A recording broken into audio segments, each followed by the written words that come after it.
Yeah, I mean, there were obviously challenges. Like some of the, I think that sometimes people don't appreciate on the outside how specific and different the football industry is and how it runs, and like the rules and regulations from the FA that govern almost everything, you know, how many times you breathe a day.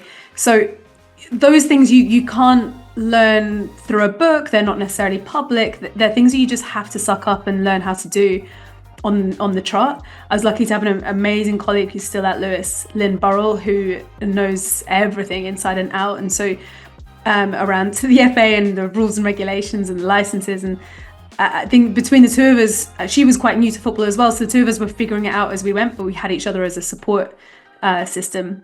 I think the other thing is, though, that when you come into the sector, into sport from outside, you immediately are saying, why are you doing it that way? Why not this way? And a lot of the time people just like will stare back at you blankly, like why we've always done it this way. And for me, that's always like the biggest indicator that something can be improved. If someone says we've always done it this way but can't tell you why, then I think that's your moment to go, all right, let's just break this down. So I found the football sector at times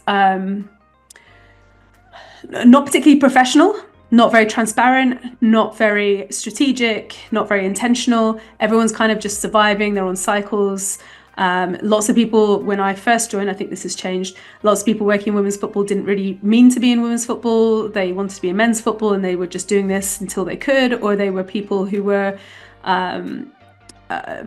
parents, the parents of players, or, you know, just people that were kind of trying to do their best, but not necessarily like football executives. And I don't mean to say that football executives are going to run football better, because the football executives that I know as well are often very formulaic and not necessarily thinking outside of the box.